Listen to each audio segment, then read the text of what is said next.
10,000 కోడర్స్‌లో placement సెషన్స్‌లోకి release అయ్యాక నేను దగ్గర దగ్గర ఒక 20 నుంచి 22 ఇంటర్వ్యూస్ ఇచ్చుంటాను. అందులో రిజెక్ట్ అయినయి నా దగ్గర ఉన్నాయి సార్. నేను 9 కంపెనీస్‌కి రిజెక్ట్ అయ్యాను. 9 అవి కూడా పెద్ద కంపెనీస్. కాపోతే ఎందుకు రిజెక్ట్ అయ్యానంటే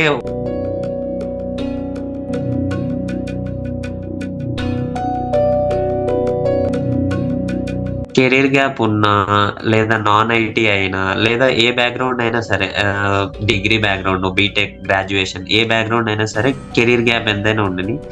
ఖచ్చితంగా ఐటీలో కావాల్సింది స్కిల్ సార్. మెయిన్‌గా ఐటీ వాళ్ళు చూసేది, ఏ ఐటీ కంపెనీ అని చూసేది స్కిల్. దానికి 10,000 కోడర్స్ అనేది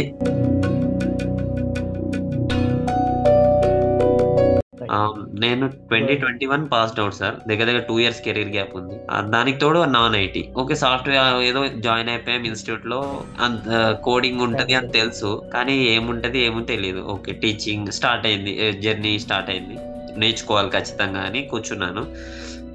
ఫస్ట్‌లో ఈజీ టెక్నాలజీస్ ఉంటాయి సార్. కోడింగ్ అయినా ఏదైనా సరే స్టార్టింగ్ అనేది మనకి ఈజీగా స్టార్ట్ చేస్తాం. కానీ దాన్ని ఎలా కంటిన్యూ చేస్తాము, ఎక్కడ వరకు కంప్లీట్ చేస్తాం అనేది ఇంపార్టెంట్. కూర్చున్న ఫస్ట్ టెక్నాలజీస్ చాలా ఈజీగా ఉన్నాయి. హెచ్‌టీఎంఎల్, సీఎస్ఎస్ ఓకే, ఇంతేనా కోడింగ్ అంటే అనుకుని చేసేసాను. నేర్చుకున్నాను, అంతా అయిపోయింది. ఒక్కసారి ఇట్లా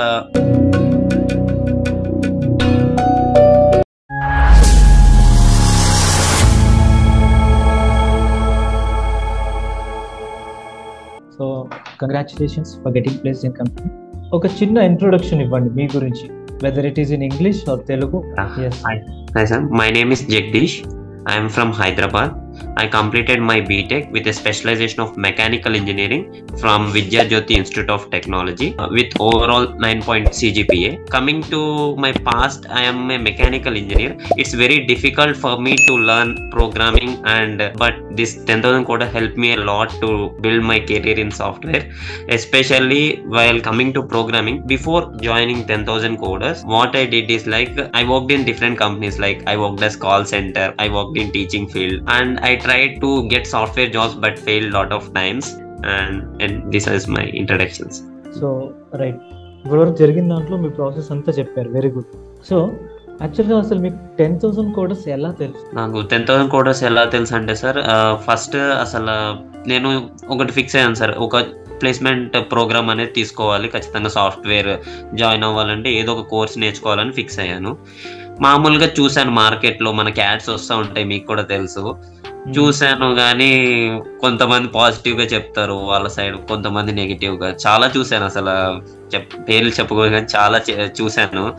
అవన్నీ నాకు కంఫర్ట్ అంటే డౌట్గా ఉండే అనమాట, అవ్వచ్చా అవ్వకూడదా అనేది. కానీ మిగతా చాలా వరకు నెగిటివ్గా ఉండే. ఆ తర్వాత ఇలా అయితే కాదు, ఆల్రెడీ జాయిన్ అయ్యి ప్లేస్ అయ్యి ఉన్న వాళ్ళు ఏదన్నా ఇన్స్టిట్యూట్ ఉంటే చూద్దాము అన్నట్టు వెయిట్ చేశాను ఒక 2-3 మంత్స్. అట్లా మా అన్నయ్య, ఒక సతీష్ అని ఒక అన్నయ్య ఉంటాడు, ఆయన వర్కింగ్ ఆల్రెడీ. అతను 10,000 కోడర్స్ నుంచి కాదు, అతని ఫ్రెండ్ అనమాట. అంటే వాళ్ళ రూమ్లో రోహిత్ అని ఒక అన్నయ్య, ఆ అన్నయ్య 10,000 కోడర్స్లో జాయిన్ అయ్యి ఇప్పుడు పెద్ద పెద్ద ఎంఎన్సీల కన్నా ఎక్కువ శాలరీ వస్తుంది అతనికి. 10,000 కోడర్స్ నుంచే ప్లేస్ అయ్యారు. అతను మా అన్నయ్య ఒకటే రూమ్ అనమాట. ఆ అన్నయ్య నాకు చెప్పాడు అనమాట. ఇప్పుడు మా అన్నయ్యకి ఆయన చెప్తే ఆయన నాకు చెప్పాడు, ఇట్లా మా దాంట్లో రోహిత్ అని ఉంటాడు, ఆ అన్నకి నీకు ఫోన్ నెంబర్ ఇస్తా, ఆయన ఇట్లా ఈ 10,000 కోడర్స్ ఇన్స్టిట్యూట్ అని నా 2 బ్యాచెస్ ముందు నాకు తెలిసి 86th బ్యాచ్ అనుకుంటా అన్నయ్య చెప్పారు. ఆ అన్నయ్య రోహిత్ అనే అతను నాకు కాల్ చేసి మాట్లాడాను, కనుక్కున్నాను ఇట్లా ఏంటి ప్రాసెస్ అంటే క్లియర్గా చెప్పాడు. నాకు ఫస్ట్ ఇట్లానే చూస్తే ఆయనకి వేరే ఇట్లానే తెలిసిన అన్న సజెస్ట్ చేస్తే వెళ్ళారంట 10,000 కోడర్స్కి. అట్లా చెప్పాడు క్లియర్గా, ఇట్లా ఉంటుంది ప్రాసెస్ అంతా, ఇట్లా ఫస్ట్ నీకు అన్ని ఇట్లా గైడ్ చేస్తారు, ప్రతిదీ క్లియర్గా ఉంటుంది, నీకు సాటిస్ఫై అయ్యే వరకు నువ్వు ఇంటర్వ్యూస్కి వెళ్తానే ఉండొచ్చు, ఇట్లా ఫోర్స్ చేయరు అదర్ ఇన్స్టిట్యూట్స్ లాగా, నీకు ఇది వచ్చిందంటే నువ్వు ఇందులోనే జాయిన్ అవ్వాలి, నచ్చితేనా నచ్చకపోయినా అలా అస్సలు ఉండదు. నువ్వు ఎన్ని అయినా ఇవ్వు, ఎంత టైం అయినా తీసుకో, వాళ్ళు ప్రతిదీ క్లియర్గా ఉంటుంది, క్లియర్గా హెల్ప్ చేస్తారు. ఫోర్స్ అనేదే ఉండదు అసలు, నువ్వు నీకు నచ్చేంత వరకు ఇస్తానే ఉండు అని చెప్పారు. అది మంచిగా అనిపించింది. అసలు ఏ ఇన్స్టిట్యూట్ లో అలా ఉండదు నాకు తెలిసి. వేరేది ఏదైనా వస్తే అది ఖచ్చితంగా వెళ్ళాల్సిందే, లేకపోతే మేము ఆల్రెడీ చెప్పేసాము అని చెప్తా ఉంటారు. ఇది మెయిన్ పాయింట్. అయినా కూడా ఒకసారి అన్న చెప్పినాక మళ్ళీ కన్ఫర్మేషన్ కోసం నేను ఇన్స్టిట్యూట్కి వచ్చాను. ఒకసారి ఇన్స్టిట్యూట్కి వచ్చినప్పుడు కూడా ఇట్లా ఇద్దరు సార్స్ కలిసారు, సుమన్ సార్, డానియల్ సార్ అని. వాళ్ళు క్లియర్ గా చెప్పారు ప్రాసెస్ మాది ఇలా ఉంటుంది, మీకు ప్రతి దాంట్లోనూ గైడ్ చేస్తాం, క్లియర్ గా చెప్తామని. ఆ తర్వాత ఇంకా జాయిన్ అయిపోయాను సార్. అదే రోజు జస్ట్ అడగడానికి వచ్చి అదే రోజు జాయిన్ అయిపోయాను, ఇక ఫిక్స్ అయిపోయి జాయిన్ అయిపోయాను. సో జాయిన్ అయ్యే ముందు మీకు ఏదైనా డౌట్స్ ఉండే, ఎలా ట్రస్ట్ చేశారు? అదే సార్ చెప్పాను కదా, ట్రస్ట్ ఇంపార్టెంట్ సార్, అది చాలా ఇంపార్టెంట్ ట్రస్ట్ అనేది. దానికోసం నేను దగ్గర 2-3 months వేస్ట్ చేసి ఉంటా. ఫస్ట్ జాయిన్ అవ్వక ముందు చాలా చూసాను సార్. అసలు ప్రతి దానికి ఏదో ఒక నెగిటివ్ అనేది ఉంటుంది ఖచ్చితంగా, ప్రతి ఇన్స్టిట్యూట్ కి. చూశాను ఇక లాభం లేదు, ఖచ్చితంగా వెళ్ళాలంటే ఎవరో ఒకళ్ళు తెలవాలి, వాళ్ళు కరెక్ట్ గా ప్లేస్ అయ్యి కరెక్ట్ పొజిషన్లు ఉంటే అప్పుడే వెళ్దాము, లేకపోతే లేదు. క్లియర్ గా నాకు అర్థమైపోయింది. మా రోహిత్ అనే బ్రదర్ చాలా హెల్ప్ అయింది. ఆ అన్న ఇప్పుడు టెక్నోవాట్ అనే కంపెనీలో పెద్ద రోల్లో ఉన్నారు. 10,000 crores కి రాకముందు మన ఇన్స్టిట్యూట్ కాకుండా వేరే అదర్ ఇన్స్టిట్యూట్స్ ఎవరినైనా అప్రోచ్ అయ్యారా? ఒకవేళ అవుతే కనుక ఆ ఇన్స్టిట్యూట్స్ కి మన ఇన్స్టిట్యూట్స్ కి డిఫరెన్స్ ఏముంది అనుకుంటారు? అయ్యాను సార్, అవి పెద్ద ఇన్స్టిట్యూట్స్ కే అయ్యాను, కొంచెం చాలా హై లెవెల్ ఇన్స్టిట్యూట్స్ కే అయ్యాను. కానీ వాళ్ళు అంత నచ్చలేమని కాదు సార్. వాళ్ళ ఎలా అంటే ఇప్పుడు వాళ్ళది ఎలా ఏం చెప్పారంటే, నాకు ఫస్ట్ జాయిన్ అవ్వండి, ఇట్లా ఇంత అమౌంట్ అని కట్టేసి జాయిన్ అవ్వండి, మీకు టీచింగ్ ఇచ్చేస్తాము, రికార్డింగ్ క్లాసెస్ ఇచ్చేస్తారంట. అది కనుక వినేసి మనమంతా అయిపోయాక ఒక టెస్ట్ పెడతారంట. అది క్లియర్ అయితే ఉంచుతాము, లేకపోతే ఇట్లా నెగిటివ్ గా చెప్పారు సార్. అంటే ఉంచము, అది మీరు మీ పర్ఫార్మెన్స్ బట్టే ఉంటుంది అన్నారు. కానీ ఈ ఇన్స్టిట్యూట్ కి వచ్చేటప్పటికి ఇప్పుడు అందరూ 100% ఇప్పుడు డిఫరెంట్ బ్యాక్గ్రౌండ్స్ నుంచి వస్తారు కదా సార్. ప్రోగ్రామింగ్ 0 level నుంచి వచ్చే వాళ్ళు కూడా ఉంటారు ఇన్స్టిట్యూట్ కి. ఈ సార్ వాళ్ళు ఏం చెప్పారంటే, ఓకే మీకు ఏమీ రాకపోయినా సరే మీరు టైం తీసుకోండి, మొత్తం నేర్చుకునే వరకు మేమైతే టైం ఇస్తాము, సపోర్ట్ ఇస్తాము, మీకు ఎన్ని లెక్చరర్స్ కావాల్సి అన్ని లెక్చరర్స్ తో డౌట్స్ తెప్పిస్తాము అని చెప్పారు. అది main thing sir. So final గా ఒక లాస్ట్, అంటే ఈ క్వశ్చన్ కి సంబంధించి అదర్ ఇన్స్టిట్యూట్స్ కి మన ఇన్స్టిట్యూట్స్ కి డిఫరెన్స్ ఏముందంటారు? అదర్ ఇన్స్టిట్యూట్ కి మన ఇన్స్టిట్యూట్ కి డిఫరెన్స్ సార్, ఫస్ట్ థింగ్ వచ్చేసి ఈ ఫోర్స్మెంట్ అనేది ఎక్కువ ఉంటుంది సార్ బయట ఇన్స్టిట్యూట్స్ లో. ఇప్పుడు సపోజ్ ఒక కంపెనీ మనకు నచ్చొచ్చు, నచ్చకపోవచ్చు, మనం జాయిన్ అయ్యే కంపెనీ. అదర్ ఇన్స్టిట్యూట్స్ లో ఏదంటే నీకు వచ్చిందా జాయిన్ అవ్వు, లేదా వెళ్ళిపో అన్నట్టు ఉంటుంది. ఇందులో నాకు ఈ చాలా వచ్చినాయి ప్లేస్మెంట్స్ అనేవి అంతకు ముందు, కానీ నాకు అవి కొన్ని కంపెనీస్ నచ్చలేదు. కొన్ని కంపెనీస్ అది ప్యాకేజ్ అనే కాదు సార్, వేరేవి కూడా కన్సిడర్ అవుతాయి అన్నమాట. వాళ్ళ ప్రాజెక్ట్స్ కావచ్చు, లేదా వాళ్ళ వర్కింగ్ అవర్స్ అన్ని కన్సిడర్ చేసుకొని కొన్ని నచ్చవు. అది సార్ వాళ్ళకి చెప్తే నో ఇష్యూ, అసలు దాని గురించి వదిలేయండి, నెక్స్ట్ ట్రై చేయండి, మీరు అన్ని విషయాల్లో కంప్లీట్ గా 100% సాటిస్ఫై అయ్యే వరకు మీరు ట్రై చేయండి. ఇప్పుడు కూడా నాకు ఈ పర్టికులర్ ఆఫర్ అనేది నచ్చకపోతే నెక్స్ట్ దీనికన్నా బెటర్ ట్రై చేద్దాము అని కూడా చెప్తున్నారు. అదే sir main first thing. Second one వచ్చేసి టీచింగ్ సార్. టీచింగ్ ఫీల్డ్ వచ్చేసి ఫస్ట్ దేమో చెప్పాను కదా సార్, ప్రతి టెక్నాలజీ కంప్లీట్ అయ్యే వరకు సపోర్ట్ అనేది దొరుకుతుంది. ఇప్పుడు HTML, CSS అనేవి చెప్తారు, అని సింపుల్ గా ఉంటాయి. జావా స్క్రిప్ట్ కి వచ్చేటప్పటికి అది ప్రోగ్రామింగ్ లాంగ్వేజ్. అందరు ఇక ఓకే ఈ రెండు నేర్చేసుకున్నాం, ఇది కష్టం అయిపోయిందని వదిలేస్తారు. కానీ ఇది కూడా కంప్లీట్ చేయించే నాది నాన్ IT సార్, మెకానికల్. అసలు ప్రోగ్రామింగ్ లాంగ్వేజ్ చేస్తారని కూడా అనుకోలేదు. కానీ 100% ఇప్పుడు CSE వాళ్ళతో ఈక్వల్ గా ప్రోగ్రామింగ్ చేస్తున్నా అంటే అది టీచింగ్ వల్లే కదా. Nice, good point. సో ఇంకో క్వశ్చన్ ఏంటంటే, ఇక్కడ మీరు మెకానికల్ బ్యాక్గ్రౌండ్ అయినా సరే మన ఇన్స్టిట్యూట్ లో జాయిన్ అయ్యాక అసలు వెబ్ డెవలపర్ గా అవ్వాలి అని ముందే అనుకున్నారా, లేకపోతే ఇక్కడికి వచ్చాక మీరు ఏం అవ్వాలో డిసైడ్ అయ్యారా? లేదు సార్, అంటే ఈ క్వశ్చన్ రిపీట్ చేస్తూ చెప్పండి. నేను మెకానికల్ బ్యాక్గ్రౌండ్ అయినా కూడా వెబ్ డెవలపర్ ఎలా అయ్యానంటే, ముందు నేను మెకానిక్ సాఫ్ట్వేర్ జాబ్ రావాలనుకున్నాను, కానీ ఏ రోల్ అసలు అసలు ఏముంటుందో తెలియదు సార్. సాఫ్ట్వేర్ లో వెబ్ డెవలప్మెంట్ అంటే ఏంటి, అసలు ఏం టెక్నాలజీస్ ఉంటే ఏమీ తెలియదు అసలు నాకు. కానీ 10,000 కోటర్స్కి వచ్చాక ఫస్ట్ వాళ్ళు చాలా చూపిస్తారనమాట. అంటే ఏది వెబ్ డెవలప్మెంట్ అంటే ఏంటి, అసలు సాఫ్ట్వేర్ లో ఏముంటుంది, ఐటీలో ఏముంటుంది, అసలు పర్టికులర్ ఏ ప్రాజెక్ట్స్ ఉంటాయి, ఎలాంటి ప్రాజెక్ట్స్ ఉంటాయి, సర్వీస్ బేస్ కి ప్రొడక్ట్ బేస్డ్ కి తేడా ఏంటి, అలా ఎక్స్ప్లెయిన్ చేశాక ఆ తర్వాత ఓకే వెబ్ డెవలప్మెంట్ అనేది మంచి భూమిలో లో ఉందని అలా వచ్చాను సార్ వెబ్ డెవలప్మెంట్ లో. ఇంకోటి, ఇప్పుడు 10,000 కోడర్స్ వచ్చే ముందు లేదా ఏదైనా ఇన్స్టిట్యూట్ జాయిన్ అయ్యే ముందు ఎలాంటి పాయింట్స్ చెక్ చేసుకొని జాయిన్ అయ్యారు? ఏదైనా ఇన్స్టిట్యూట్ లో జాయిన్ అయ్యేటప్పుడు మెయిన్ గా ఏ పాయింట్స్ చెక్ చేయాలంటే సార్, ఫస్ట్ థింగ్ వచ్చేసి రివ్యూస్ సార్. ఎవరైనా రివ్యూస్ కి వెళ్తారు.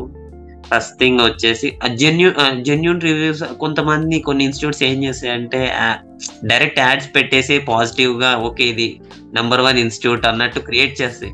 మనం అలా తెలుసుకోకూడదు సార్. ఎప్పుడు ఏదో చూసాం గూగుల్లో అందరు సూపర్ అంటున్నారని జాయిన్ అయిపోతే మనకు అది సెట్ అవ్వదు. ఎలా అంటే ఒక పర్సన్ ని కాంటాక్ట్ అవ్వాలి. ఓకే ఆ ఇన్స్టిట్యూట్ నుంచి ఒక పర్సన్ కాంటాక్ట్ అయ్యి ఇప్పుడు అతని స్టేటస్ ఏంటి, అసలు అతను ఎలా ఉన్నాడు, ఆల్రెడీ బయటకు వెళ్ళిపోయాడు ఆ ఇన్స్టిట్యూట్ నుంచి, కాబట్టి అతను ఎలా ఉన్నాడు, ఐటీలో ఎలా గ్రో అవుతున్నాడు అనేది చూసుకోవాలి సార్. నేను ఫస్ట్ ఆ పాయింట్ చూశాను రావడానికి ముందు, ఫస్ట్ ఆ పాయింట్. నెక్స్ట్ వచ్చేసి ఆబ్వియస్ గా చెక్ చేసేది ప్యాకేజ్ చూస్తారు సార్, ఖచ్చితంగా చూస్తారు. అది మన బ్రౌచర్ లో కూడా క్లియర్ గా ఫ్రెషర్స్ కి ఎంత ప్యాకేజో క్లియర్ గా ఉంది. సెకండ్ థింగ్ వచ్చేసి ప్యాకేజ్ చూస్తారు సార్. మినిమం అనేది అది ట్రూ సార్. అది నేను ఫస్ట్ అంత అనుకోలేదు, కానీ నేను ఇప్పుడు ఫేస్ చేస్తున్నా కాబట్టి తెలిసింది అది ట్రూ.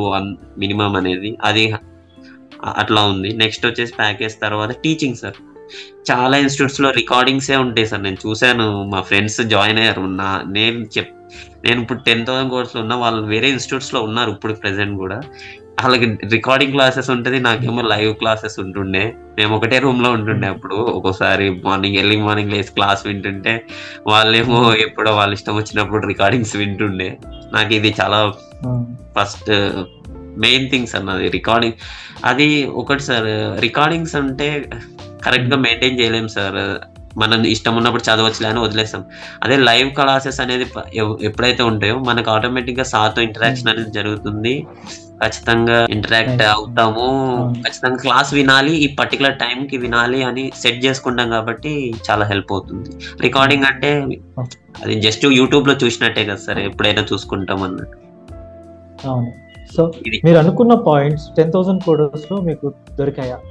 మెయిన్ గా దొరికాయి సార్, ఎక్స్పీరియన్స్ చేశాను కాబట్టి ఇంత సింపుల్ గా చెప్తాను. ఒకసారి క్లియర్ గా క్వశ్చన్ రిపీట్ చేస్తూ చెప్పారు. అవును సార్, ఈ పాయింట్స్ మనం చెక్ చేయాలి, అవి 10,000 కోడర్స్ ఉన్నాయి.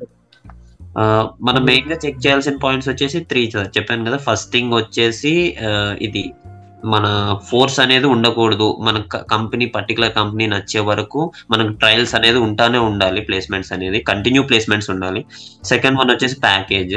థర్డ్ వన్ వచ్చేసి ఇట్లా టీచింగ్ సార్. ఈ 3 నేను ఎక్స్పెక్ట్ చేసిన దానికన్నా ఎక్కువ ఉన్నాయి సార్ 10,000. నేను అనుకోలేదు అసలు, అంటే ఉంటుందిలే అన్ని ఇన్స్టిట్యూట్స్ మీద బెటర్ ఏమో అనుకున్నాను, కానీ నా ఎక్స్పెక్టేషన్స్ కూడా దాటాయి.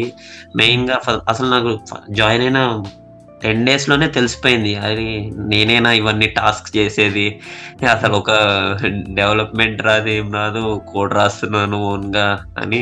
అది టీచింగ్ లో అక్కడ తెలిసింది సార్. మళ్ళీ సెకండ్ చెప్పాను కదా ఫోర్స్ ప్లేస్మెంట్, అది ఎప్పుడు తెలిసిందంటే నాకు ఎప్పుడైతే ప్లేస్మెంట్స్ కి రిలీజ్ చేశారో నాకు ఒక 1.5 week తర్వాత ఒక ప్లేస్మెంట్ వచ్చింది, సినర్జీస్ అనేది. జస్ట్ ఒక 10 days తర్వాత ఒక కంపెనీది. నేను దానికి కంఫర్టబుల్ కాలేదు, ఇట్లా కొన్ని టర్మ్స్ అండ్ కండిషన్స్ నాకు అంత సెట్ కాలేదు. ఇట్లా ప్లేస్మెంట్ వాళ్ళతో డిస్కస్ చేస్తే సార్ వాళ్ళు క్లియర్ గా చెప్పారు, నీకు నచ్చలేదా, ఓకే వదిలే, నెక్స్ట్. అది కూడా నచ్చలేదా, నెక్స్ట్. అది కూడా నచ్చలేదు. చాలా చేశాను సార్ వాళ్ళు, అయినా కూడా ఇప్పటికీ కూడా నీకు 100% నచ్చలేదా, okay next we have another thing అని చెప్తున్నారు కూడా క్లియర్ గా. అది చాలా ఉన్నాయి సార్. అది ఇప్పటికీ ఇంకా అడుగుతున్నారు, నీకు మనల్ని సాటిస్ఫై చేసే వాళ్ళకు సార్ వాళ్ళు అడుగుతానే ఉంటారు. ఇది second thing sir. Third thing వచ్చేసి చెప్పాను కదా సార్, ఒక ప్యాకేజ్ చూస్తామని. అది 100% మీట్ అవుతున్నాము. మనకి ఏదైతే వాళ్ళు మినిమం చేశారో అది ఎక్సీడ్ అవుతాం సార్ ఖచ్చితంగా. సో మీరు ఏ year passed out? 21 sir. 21. So 2021 career gap ఉంది, ప్లస్ మళ్ళీ నాన్ ఐటీ. అవును సార్. ఓకే, నాన్ ఐటీ నుంచి వచ్చినా కానీ కెరీర్ గ్యాప్ ఉన్నా కానీ ఓకే, కోడింగ్ నేర్చుకున్నప్పుడు ఎప్పుడైనా టఫ్ అనిపించిందా? దాన్ని ఎలా ఓవర్కమ్ చేశారు? లేదా ఇంకా మిగతా నాన్ కోడింగ్ నాన్ ఐటీ నుంచి వచ్చిన వాళ్ళకి, ఇట్లా మెకానికల్ బ్యాక్గ్రౌండ్ నుంచి వచ్చినా కానీ, సివిల్ బ్యాక్గ్రౌండ్ నుంచి వచ్చినా కానీ, లేదా 2021 2022 ఇలా కెరీర్ గ్యాప్ ఉన్నా కానీ, సో వాళ్ళకి ఎటువంటి సజెషన్స్ ఇస్తారు? నేను 2021 పాస్డ్ అవుట్ సార్. దగ్గర దగ్గర 2 years కెరీర్ గ్యాప్ ఉంది. దానికి తోడు నాన్ ఐటీ. ఓకే సాఫ్ట్వేర్ ఏదో జాయిన్ అయిపోయాం ఇన్స్టిట్యూట్ లో, కోడింగ్ ఉంటది అని తెలుసు, కానీ ఏముంటది ఏమో తెలియదు. ఓకే, టీచింగ్ స్టార్ట్ అయింది, జర్నీ స్టార్ట్ అయింది, నేర్చుకోవాలి ఖచ్చితంగా అని కూర్చున్నాను. ఫస్ట్ లో ఈజీ టెక్నాలజీస్ ఉంటాయి సార్, అది కోడింగ్ అయినా ఏదైనా సరే. స్టార్టింగ్ అనేది మనకి ఈజీగా స్టార్ట్ చేస్తాం, కానీ దాన్ని ఎలా కంటిన్యూ చేస్తాము, ఎక్కడ వరకు కంప్లీట్ చేస్తాం అనేది ఇంపార్టెంట్. కూర్చున్న ఫస్ట్ టెక్నాలజీస్ చాలా ఈజీగా ఉన్నాయి, HTML CSS. ఓకే, ఇంతేనా కోడింగ్ అంటే అనుకుని చేసేసారి, నేర్చుకున్నాను, అంత అయిపోయింది. ఒకసారి ఇట్లా జావా స్క్రిప్ట్ అనేది స్టార్ట్ అయింది, అదే మెయిన్ ప్రోగ్రామింగ్ లాంగ్వేజ్ అనమాట. అది స్టార్ట్ అయ్యాక చాలా డిఫికల్టీస్ ఫేస్ చేశారు అదే ఫ్రెషర్, ఇంకా దానికి తోడు నాన్ ఐటీ. అసలు చాలా డిఫికల్టీస్ అంటే చాలా ఫేస్ చేశారు. కానీ నాకు మెయిన్ గా హెల్ప్ అయింది, ఇట్లా మనకి మన ఇన్స్టిట్యూట్ లో ఏంటంటే సార్, క్లాస్ అయిపోతుంది, క్లాస్ అయిపోయాక క్లాస్ అయిపోయిన రికార్డింగ్ మనకి ఇస్తారు, అదే రోజు ఇస్తారు. ఆ రికార్డింగ్ బేస్ చేసుకుని అందులో టాస్క్ ఉంటుంది. సార్ ఏమైతే ప్రాక్టీస్ చేస్తారో అది మనం ఎన్నిసార్లు కావాల్సి అన్నిసార్లు చూసుకోవచ్చు. అది మళ్ళీ విని అది క్లియర్ అయ్యే వరకు చూస్తుండే. ఒకవేళ అందులో డౌట్ ఉందంటే వెంటనే మనకి ప్రోగ్రామ్ మేనేజర్ జస్ట్ పింగ్ చేసినా సరిపోతుంది, కాల్ చేసినా సరిపోతుంది. వెంటనే మనకి ఇంకొక డౌట్ సార్ని అరేంజ్ చేస్తారు, వెంటనే మీటింగ్ పెట్టేస్తారు. అందులో జాయిన్ అయిపోయి సార్ ఈ సార్ ఇలా చెప్పారు, నాకు ఇట్లా మన వీడియో కూడా చూపించచ్చు సార్కి. నేను అట్లనే చేస్తుండే డైలీ మా సార్ వాళ్ళతో. సార్ ఇట్లా చెప్పారు, నాకు ఇది అర్థమవుతలేదంటే అప్పుడు ఇంకొక ఎగ్జాంపుల్ తీసుకొచ్చి చూపిస్తుండే సార్ వాళ్ళు.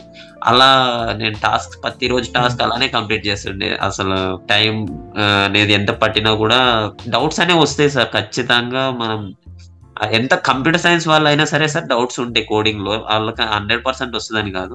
నాన్ ఐటీ అయినా సరే, ఐటీ అయినా ఒకటే సార్. స్కిల్ ఏదైనా నేర్చుకోవాలనుకుంటే డౌట్ ఉంటుంది, అవి ఎలా క్లియర్ చేసుకుంటే క్లియర్ అయిపోతుంది. క్లియర్ చేసుకోకుండా అలా పెడితే డిఫికల్ట్ అంతే సార్. మెకానికల్ కానీ, సివిల్ కానీ, నాన్ ఐటీ నుంచి వచ్చిన కానీ కెరీర్ గ్యాప్ ఉన్న వాళ్ళు, ఓకే, ఓవరాల్ గా మీరు ఏం చెప్పదలుచుకున్నారు ఇప్పుడు? కెరీర్ గ్యాప్ ఉన్నా, లేదా నాన్ ఐటీ అయినా, లేదా ఏ బ్యాక్గ్రౌండ్ అయినా సరే, డిగ్రీ బ్యాక్గ్రౌండ్, బీటెక్, గ్రాడ్యుయేషన్, ఏ బ్యాక్గ్రౌండ్ అయినా సరే కెరీర్ గ్యాప్ ఎంతైనా ఉండని, ఖచ్చితంగా ఐటీలో కావాల్సింది స్కిల్ సార్. మెయిన్ గా ఐటీ వాళ్ళు చూసేది, ఏ ఐటీ కంపెనీ అని చూసే స్కిల్. దానికి 10,000 కోర్సెస్ అనేది ఒక పిల్లర్స్ లాగా హెల్ప్ అవుతుంది సార్ చెప్పాలంటే. ఎందుకంటే స్కిల్ అనేది నేర్పించాక మనం ఎలా అయినా ఇంకా సక్సెస్ ఐటీలో సర్వైవ్ అయిపోతాం. ఒకసారి స్కిల్ అనేది బిల్డ్ చేసుకున్నామంటే ఖచ్చితంగా ఐటీలో సర్వైవ్ అవుతాము. కాబట్టి కెరీర్ గ్యాప్ అవన్నీ పక్కన సెకండరీ సార్. అవి ఫస్ట్ ప్రైమరీ వచ్చేసి స్కిల్, అవి సెకండరీ. ఒకవేళ మనం ఇంకా అనుకుంటే ఓకే మన కెరీర్ గ్యాప్ ఉంది, మనకు ఐటీలో సెట్ కాలేము, ఇన్స్టిట్యూట్ వాళ్ళు అలానే చెప్తారు అనుకుంటే, ఒక స్కిల్ వచ్చాకనే ఇంకా మనకి ఆటోమేటిక్ గా తెలిసిపోతుంది సార్ ఒకసారి. ఓకే ఇంత స్కిల్ ఉండి జాబ్ ఎందుకు రాదు. వాళ్ళు ఇంకా 10,000 కోర్సెస్ లో సార్ క్లియర్ గా చెప్తున్నా, ఐటీ బ్యాక్గ్రౌండ్ కెరీర్ గ్యాప్ ఉన్న నాన్ ఐటీ అయినా వాళ్ళ దగ్గర ప్లేస్మెంట్స్ అనేవి ఉన్నాయి సార్. అంటే ఎవరికి తగ్గట్టు వాళ్ళని నేను పంపిస్తున్నారు సార్. ఇప్పుడు కొన్ని కంపెనీస్ ఉంటాయి, వాళ్ళకి కెరీర్ గ్యాప్ అనేది వాళ్ళు యాక్సెప్ట్ చేయకపోవచ్చు, కానీ కొన్ని కంపెనీస్ వాళ్ళకి స్కిల్లే కావాలి. నాది ఒకటి ఎగ్జాంపుల్ అదే సార్. అది కెరీర్ గ్యాప్ ఒకటి 2021 వాళ్ళని తీసుకోవట్లేదు అన్నారు ఒక కంపెనీలో, కానీ 2022 వాళ్ళనే తీసుకుంటామన్నారు. కానీ నా ఇంటర్వ్యూ అయ్యాక 2021 వాళ్ళని కూడా తీసుకున్నారు. ఇప్పుడు 10,000 కోర్సెస్ లో జాయిన్ అయ్యాక ఇప్పుడు మీరు 4 years బీటెక్ చేశారు కదా మెకానికల్ బ్రాంచ్. అవును సార్. ఈ 4 years లో నేర్చుకోలేనిది ఈ 6 months or 5 months whatever it may be 10,000 courses లో ఎలా నేర్చుకోగలిగారు? How is it possible? So ఈ క్వశ్చన్ రిపీట్ చేస్తూ ఆన్సర్ చేయండి. బీటెక్ లో 4 years నేర్చుకునేది మనం ఈ 10,000 కోడ్ లో జస్ట్ 4 to 5 months లో ఎలా నేర్చుకున్నారు అనేది క్వశ్చన్ సార్. అది ఎలా అంటే బీటెక్ అనేది జస్ట్ మనం ఏదో చదవాలి, పాస్ అవ్వాలి, జాబ్ తెచ్చుకోవాలని ఉంటుంది. జాబ్ తెచ్చుకోవాలని బీటెక్ లోనే ఉంటుంది. చదువుతాము, ఏదో స్కిల్ అనేది రాస్తారు బీటెక్ లో. జస్ట్ బుక్స్ లో ఏముందో అది రాస్తాము. నాకు కూడా బీటెక్ లో నేను 10కి 9.2 CGPA స్కోర్ చేశాను. అయినా పెద్ద నో యూజ్, ఆ మార్క్స్ అనేవి నో యూజ్ అనిపించింది నాకు. చాలా మంది అనుకో స్కోర్ అనేది అసలు యూజే కాదు సార్ చెప్పాలంటే. ఆ తర్వాత ఇందులో ఏంటంటే సార్ స్కిల్ అనేది నేర్చుకున్నా. మెయిన్ గా అసలు కంపెనీలో ఏం జరుగుతుంది, అసలు ఏం వర్క్ ఉంటుంది, దానికి తగ్గట్టు మనం వాళ్ళకి ఏం పని చేయాలి అనేది నేర్చుకోవాలి సార్. అంతేగాని అది కూడా ఇంపార్టెంటే, స్కోర్ అనేది కూడా ఇంపార్టెంటే. జస్ట్ అది ఒక పాత్ ఇస్తుంది, ఇది యాక్చువల్ ప్లేస్మెంట్ అనేది ఇస్తుంది చెప్పాలని. Very good. సో ఫైనల్ గా ఒక చిన్న కన్క్లూజన్ ఇవ్వండి. మనం బీటెక్ కి ఇక్కడ 10,000 కోడర్స్ కి డిఫరెన్స్ ఏంటి, చిన్న షార్ట్ అండ్ స్వీట్ గా? బీటెక్ కి 10,000 కోడర్స్ కి ఉన్న difference sir learning and development sir. First thing, B Tech లో వచ్చేసి మనం 4 years ఏదో చదివామంటే చదివాం, వెళ్ళామంటే వెళ్ళామన్నట్టు ఉంటుంది. ఇక్కడ జస్ట్ 4 months లోనే మనకు అసలు ఎలా బిల్డ్ చేసుకోవాలి, పర్సనాలిటీ అయినా సరే, టెక్నికల్ వైజ్ అయినా సరే, పర్సనాలిటీ అయినా, 2 విధాలుగా ఎలా డెవలప్ అవ్వాలనేది నేర్పించారు సార్. అది బీటెక్ లో వచ్చేసి ఎవరు నేర్పించరు. అది ఎంత పెద్ద కాలేజ్ అయినా, అది NIT లెవెల్లో ఉన్నా కూడా నేర్పించరు. అక్కడ కొంతమంది సెల్ఫ్ గా నేర్చుకుంటారు, కొంతమంది నేర్చుకోలేని వాళ్ళు ఉంటారు. అలాంటి వాటికి 10,000 కోర్స్ అనేది ఒక ఎగ్జాంపుల్ అనేది చెప్పొచ్చు. క్లియర్ గా మన కెరీర్ ఎలా డెవలప్ చేసుకోవాలి, పర్సనాలిటీ ఎలా డెవలప్ చేసుకోవాలి, ఎలా ఏదైనా ఒక ఫీల్డ్ లో పర్టికులర్ ఐటీ ఫీల్డ్ లో ఎలా ఉండగలగాలి, ఎలా గ్రోత్ అవ్వాలి అనేది మెయిన్ థింగ్ నేర్చుకున్నాను సార్ నేను ఈ 10,000 కోర్స్ అనేది. ఈ కాన్ఫిడెన్స్ అనేది బిల్డ్ చేసుకున్నా సార్ మెయిన్ గా. Very nice, good. ఇంకోటి, ఓకే సార్, ఈ 10,000 కోర్స్ లో కరిక్యులం అనేది చాలా ఇంపార్టెంట్. అండ్ అదే సార్ మెయిన్ గా నేను జాయిన్ అవడానికి కానీ, నేను ప్లేస్ అవ్వడానికి కానీ ఏదైనా రీజన్ ఆ కరిక్యులం వల్లనే. అది ఎలా స్టార్ట్ అయిందంటే, ఫస్ట్ వస్తాం సార్ మనం, ఓకే జాయిన్ అయిపోయాము, అయిపోయింది అంతా. ఆ తర్వాత ఫస్ట్ మనకి ఏం చెప్తారంటే, ఫస్ట్ 2-3 క్లాసెస్ నేను అది మిస్ అయ్యాను. కానీ ఆ రికార్డింగ్ చూశాను. సార్ వాళ్ళు ఏమున్నాయంటే, అసలు సాఫ్ట్వేర్ అంటే ఏంటి, ఐటీ అంటే ఏంటి, అసలు సర్వీస్ బేస్డ్ కంపెనీస్ అంటే ఏంటి, ప్రొడక్ట్ బేస్డ్ అంటే ఏంటి, అసలు ఐటీలో ఏముంటుంది, ఏం వర్క్ ఉంటుంది, అసలు అందులో ఉన్న పర్సన్స్ ఎలా ఉంటారు, వాళ్ళ హైరాకీ ఎలా ఉంటుంది అనేవి, వాటి మీద కొన్ని క్లాసెస్ అయినాయి సార్, ఒక 3-4 క్లాసెస్. అక్కడ నుంచి డైరెక్ట్ గా మామూలుగా వేరే ఇన్స్టిట్యూట్ లో అయితే ఒక 10 రికార్డింగ్లు పెడతారో, అందులోనే సిలబస్ అంతా ఉంటుంది, చూసేయమంటారు. అలా ఉంటుంది అనుకున్నా కానీ ఈ కరిక్యులం వచ్చేసి కంప్లీట్ గా డిఫరెంట్ సార్. ఇది ఇట్లా ఎవరు చెప్పరు అసలు ఐటీ అనేది ఏంటి కానీ, అసలు ఐటీలో జాబ్ రావాలంటే మనం ఏం చేయాలని అసలు స్టార్టింగ్ లో అసలు ఎవరు చెప్పరు.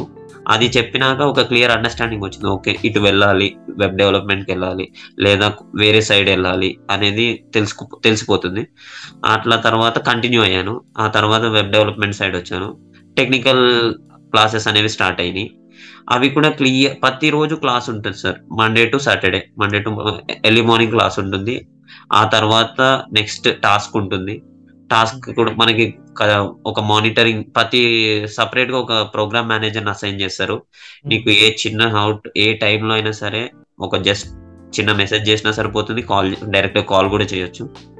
మనకి ఇమీడియట్ రెస్పాన్స్ ఉంటుంది. నాకు ఇట్లా పర్టికులర్ డౌట్ ఉందంటే, చాలా మంది ఫ్యాకల్టీ ఉంటారు, ఏ పర్టికులర్ ఫ్యాకల్టీ ఫ్రీ ఉన్నారో ఆ పర్టికులర్ ఫ్యాకల్టీతో డౌట్ చేసుకోవచ్చు. లేదా నాకు పర్టికులర్ సారే కావాలి, నేను రోజు అతనితోనే మీట్ అవుతున్నా అంటే, ఓకే, ఆ సార్ వచ్చే వరకు ఒక 2 minutes లేట్ అయినా, ఒక 5 minutes లేట్ అయినా, అక్కడ ఆ సార్ డౌట్ తో క్లియర్ అయిపోయినాక, కొంతమందికి ఒక సార్తో కంఫర్టబుల్గా ఉంటుంది, నేను ఆ సార్తో క్లియర్ గా నాకు అర్థమవుతుంది ఆయన టీచింగ్. ఇప్పుడు ఎట్లా అంటే, ఈ డౌట్స్ అనేవి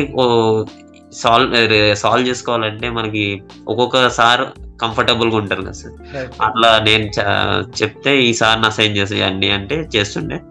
అట్లా ప్రతి టెక్నాలజీ నేను అలానే కంప్లీట్ చేశాను సార్. HTML కానీ, CSS, జావా స్క్రిప్ట్, రియాక్ట్, అన్ని కోర్ టెక్నాలజీస్ అన్ని ఇలానే కవర్ చేశాను. ఒక 3 months అయిపోయిన వెంటనే, అరే ఫస్ట్ రౌండ్ లోనే నేను ఇంటర్వ్యూ క్లియర్ చేసేసాను సార్. నేను అనుకోలేదు అయిపోతుందని. ఆ వెంటనే ప్లేస్మెంట్స్ కి రిలీజ్ అయిపోయాను. ఆ తర్వాత మెయిన్ ఇంటర్వ్యూస్ అయినాయి, అవి కూడా చాలా ఎక్స్పీరియన్స్ గెయిన్ చేశాను. So fine, good answer. So 10,000 కోడర్స్లో ఈ ట్రైనర్స్ కానీ, మేనేజర్స్ కానీ, సపోర్ట్ టీమ్ కానీ, లేదా ప్లేస్మెంట్ టీమ్ కానీ ఎలా హెల్ప్ అయింది? సో వాళ్ళు మీకు ఎలా సహాయపడ్డారు? ఐ మీన్ హెల్ప్ ఎలా చేశారు, అది మీకు ఎలా యూజ్ అయింది? You can repeat this question and answer. Okay, 10,000 కోడర్స్లో టీచింగ్ ఫ్యాకల్టీ కానీ, ప్రోగ్రామ్ మేనేజర్స్ కానీ, లేదా డౌట్ సాల్వింగ్ లెక్చరర్స్ కానీ, లేదా మన ప్లేస్మెంట్ టీమ్ కానీ, హెచ్ఆర్ వాళ్ళు కానీ ఎలా హెల్ప్ అయ్యారంటే సార్, ఇక్కడ ఇప్పుడు నేను చెప్పిన క్వశ్చన్లోనే ఉంది సార్. ఇక్కడ ప్రతి దానికి సపరేట్ సార్. ఎలా అంటే టీచింగ్కి సపరేట్, డౌట్ సాల్వింగ్కి సపరేట్ ఫ్యాకల్టీ. మనకి డౌట్స్ ఒక సార్ దగ్గరికి తీసుకెళ్ళాలంటే మధ్యలో ఒక పర్సన్ అనే అతను ఉంటాడు, ప్రోగ్రామ్ మేనేజర్స్ ఉంటారు, అదొకటి మెయిన్. ఆ తర్వాత మళ్ళీ చెప్పాను ప్లేస్మెంట్స్లో కూడా ఒకళ్ళు ఈ సార్ని అప్రోచ్ అవ్వాలని ఉండదు. ప్లేస్మెంట్స్కి వెళ్ళాక కూడా మనకు అసైన్మెంట్స్ ఉంటాయి. మళ్ళీ అసైన్మెంట్స్ అనేది టెక్నికల్ రిలేటెడ్ అన్నీ ఒక దగ్గర. మళ్ళీ ప్లేస్మెంట్స్లో అంటే హెచ్ఆర్ ఇంటర్వ్యూస్ ఉంటాయి, టెక్నికల్ ఇంటర్వ్యూస్ ఉంటాయి, డిఫరెంట్ ఇంటర్వ్యూస్ ఉంటాయి. ప్రతి రౌండ్కి సపరేట్గా క్లాస్ ఉంటుండే, వాళ్ళు అరేంజ్ చేస్తుండే అనమాట. నాకు ఈరోజు టెక్నికల్ ఇంటర్వ్యూ ఉంది అని ఇట్లా షెడ్యూల్ వచ్చిందని మన ప్లేస్మెంట్ టీం వాళ్ళకి చెప్తే ఓకే నీకు ఎలా ప్రిపేర్ అవ్వాలని వాళ్ళు ఒకళ్ళు చెప్తుండే సార్ క్లియర్గా, ఇలా ప్రిపేర్ అవ్వాలి. వాళ్ళ దగ్గర ఒక రోడ్ మ్యాప్ లాగా ఉంటుంది ఆల్రెడీ. జస్ట్ ఆ ఫ్లోలో మనం కొంచెం అన్ని నేర్చేసుకుని ఇంటర్వ్యూకి వెళ్ళిపోవచ్చు. నెక్స్ట్ ఓకే అది కూడా క్లియర్ అయిందంటే నెక్స్ట్ హెచ్ఆర్ వాళ్ళని సపరేట్గా ఉంటారు. మళ్ళీ హెచ్ఆర్ వాళ్ళతో మీటింగ్ చేయించి ఈ బాబుకి రేపు హెచ్ఆర్ ఉంది ఇట్లా ఏంటి అనేది చెప్తుండే. అలా ఉంది. 10,000 కోడర్స్లో ఓన్లీ క్లాసెస్ చెప్పి వదిలేసే వాళ్ళ, లేకపోతే క్లాస్ తర్వాత అసైన్మెంట్స్ కానీ టాస్క్ కానీ ఏమైనా ఉంటాయా? ఒకవేళ ఉన్నా అవి ఎలా ఉంటాయి, ఎలా మనకి హెల్ప్ అయినాయి? మీకు ప్లేస్మెంట్స్లో స్పెషల్గా ఎలా హెల్ప్ అయింది? ఇది 10,000 కోడర్స్లో జస్ట్ క్లాసెస్ ఒకటే ఉంటాయా, లేకపోతే క్లాసెస్ అయ్యాక టాస్క్ కానీ అసైన్మెంట్ కానీ ఉంటాయా అంటే ఉంటాయి సార్. ఫస్ట్ ఒక క్లాస్ అనేది అవుతుంది పర్టికులర్ డే. ఈరోజు మార్నింగ్ క్లాస్ అయింది సార్, ఒక 1.5 hour క్లాస్ అనుకుందాం. ఆ 1.5 hour క్లాస్ అయిపోయాక అదే క్లాస్లో సార్ అనేది అదే టాపిక్ మీద సేమ్ టాపిక్ మీద సార్, ఈరోజు HTMLలో ఏదైనా ఒక ట్యాగ్స్ అనేవి నేర్చుకుంటే ఆ పర్టికులర్ టాపిక్ మీద ఆ టాపిక్ రిలేటెడ్ టాస్క్ అనేది ఇస్తారు సార్. సేమ్ టాపిక్ రిలేటెడే, అది డిఫికల్ట్గా కూడా ఉండదు.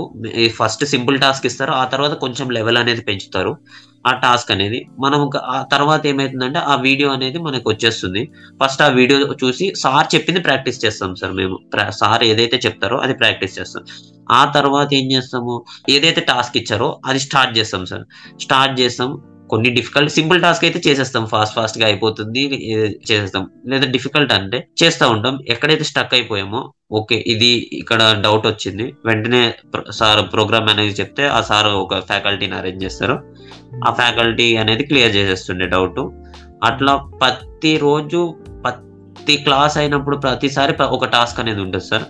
ఆ టాస్క్ అనేది ఆ రోజు సబ్మిట్ చేసేయాలి, గిట్లో పుష్ చేసేస్తే సార్ నెక్స్ట్ డే మళ్ళీ క్లాస్ స్టార్టింగ్ ముందు, ఇప్పుడు ఈ రోజు క్లాస్ అయిపోయింది సార్, రేపు క్లాస్ స్టార్టింగ్ ముందు నిన్న టాస్క్ ఏదైతే ఉందో అది రివ్యూ చేస్తారు సార్. ఎవరైతే కంప్లీట్ చేస్తారో ఎవరైతే కంప్లీట్ చేయలేదో వాళ్ళు క్లియర్గా డేటా ఉంటుంది వాళ్ళ దగ్గర, ఎవరు చేశారో ఎవరు చేయలేదు. చేసిన వాళ్ళది మళ్ళీ రివ్యూ ఉంటుండే. అదే టైంలో ఒక 1/2 hour స్టార్టింగ్ రివ్యూ కూడా ఉంటుంది. జస్ట్ స్క్రీన్ షేర్ చేయమంటారు, ఏం చేసావు అసలు, నీ కోడ్ చూపి ఎలా చేసావు, నీకు అర్థమైందా లేకపోతే ఎక్కడన్నా హెల్ప్ తీసుకున్నావా, ఏం చేసావు అనేది రివ్యూ అవుతుండే. లేదా ఏం తప్పులు ఉన్నాయి, ఏం మిస్టేక్స్ ఉన్నాయి, ఇంకా ఎలా బాగా డెవలప్ చేయాలి. ఇప్పుడు ప్రోగ్రామింగ్ అనేది ఎలా చేసామని కాదు, ఎంత ఎఫిషియెంట్గా చేసామనేది కూడా ఇంపార్టెంట్ అని చెప్పారు. కాబట్టి నేను ఇలా చేశానంటే ఇంకా దీనికన్నా బెటర్ వే ఏదనేది కూడా చెప్పారు నాకు. అది చాలా హెల్ప్ అయింది. ఇంటర్వ్యూస్లో కూడా ఒక్క ప్రాబ్లమ్ని ఒక విధంగా సాల్వ్ చేసి వదిలేస్తే అనేది కుదరదు సార్. వాళ్ళు ఏమడుగుతారంటే మల్టిపుల్, ఇంకా దీన్ని ఎలా ఎఫిషియెంట్ గా సాల్వ్ చేయగలవు, ఎన్ని అప్రోచెస్ నీకు తెలుసు అనేది కూడా టెస్ట్ చేస్తారు. అలా చేశారు, అది మెయిన్ థింగ్ సార్. డౌట్స్ వచ్చినప్పుడు డౌట్స్ కి హెల్ప్ తీసుకునేవాళ్ళ, లేకపోతే ఆ డౌట్స్ కి ఎంత త్వరగా మీకు క్లారిఫికేషన్ వచ్చేది, ఎంత త్వరగా క్లియర్ చేశారు? తర్వాత డైలీ ఎన్ని అవర్స్ మీరు టాస్క్ పైన పెట్టేవారు మీరు? 10,000 కోడర్స్లో సార్ డౌట్స్ వస్తే ఎలా అప్రోచ్ అయ్యేవాడిని, ఎలా సాల్వ్ చేసుకునేవాడిని, రోజుకి ఒక టాస్క్ మీద ఎన్ని అవర్స్ కూర్చునేవాడిని అంటే ఫస్ట్ చెప్పాను కదా సార్, ఒక వీడియో వచ్చిన సార్ క్లాస్ అయిపోయిన వెంటనే ఆ వీడియో వచ్చిన వెంటనే ఆ ప్రాక్టీస్ చేసేది సింపుల్ గా అయిపోతుంది సార్. ఒక 1.5 అవర్ క్లాస్ అనుకుంటే ఇంకో 1.5 అవర్ కూర్చుంటే ఆ క్లాస్ అనేది మనకు కంప్లీట్ గా అర్థమైపోతుంది.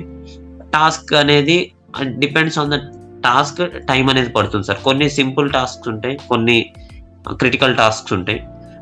ఒక్కోసారి క్రిటికల్ టాస్క్ కి డే అంతా కూర్చునే వాళ్ళము, చేసేవాళ్ళం. డే కాకపోతే నైట్ లో కూడా కూర్చునే వాళ్ళం. కాకపోతే నైట్ లో కూడా సార్ వాళ్ళు డౌట్ అనేది ఎలా ఉండేదంటే సార్, ఇప్పుడు నాకు ఒక దగ్గర స్టక్ అయిపోయానంటే వెంటనే నేను ఆగేవాడిని కాదు. అరే ఇది కంప్లీట్ చేయాలన్నట్టు ప్రోగ్రామ్ మేనేజర్ చెప్తే వెంటనే అరేంజ్ చేసేవాళ్ళు సార్ ఫ్యాకల్టీని, డౌట్ ఫ్యాకల్టీని. అది క్లియర్ అయిపోయింది అంటే ఒక టాస్క్ లో మల్టిపుల్ డౌట్స్ రావచ్చు, ఓకే అది అయిపోయింది. ఇంకా మళ్ళీ వెంటనే నాకు ఇప్పుడు అయిపోయింది, మళ్ళీ వెంటనే డౌట్ వస్తే ఏమని అనుకుంటారని కాదు, నేను అలా కంటిన్యూస్ గా డౌట్స్ అంటానే ఉండేవాడిని. నెక్స్ట్ వెంటనే ఇంకో డౌట్ అనేది మళ్ళీ అరేంజ్ చేసేవాళ్ళు. అలా కంటిన్యూస్ డౌట్ సాల్వింగ్ తో టాస్క్ అనేది కంప్లీట్ చేస్తుండే. అదే ఎక్స్పీరియన్స్. ఒకవేళ ఇప్పుడు జాయిన్ అయిన వాళ్ళు కానీ, లేకపోతే చేస్తున్న వాళ్ళు కానీ, లేకపోతే ప్రాజెక్ట్స్ చేస్తున్న వాళ్ళు కానీ, ట్రైనింగ్లో ఉన్న వాళ్ళు కానీ ఎలా సజెస్ట్ చేస్తారు? డైలీ ఎంత టైం పెట్టాలని అనుకుంటారు యావరేజ్గా? ఇంత టైం పెడితే మనం సక్సెస్ఫుల్గా ప్లేస్మెంట్స్ వరకు వెళ్ళగలుగుతాం, ప్యాక్ చేయగలుగుతాం అని మీరు అనుకొని మీ ఎక్స్పీరియన్స్ షేర్ చేయండి. ఎన్ని అవర్స్ పెట్టాలనుకుంటున్నారు?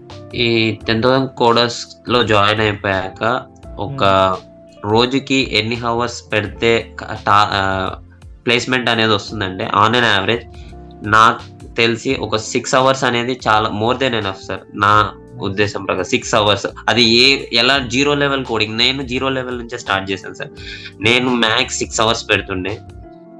ఫస్ట్ అనేది ఒక 1.5 అవర్ క్లాస్ కి, 1.5 అవర్ రివిజన్ కి అదే క్లాస్, ఒక 4 అవర్స్ టాస్క్ కి పెడుతుండే.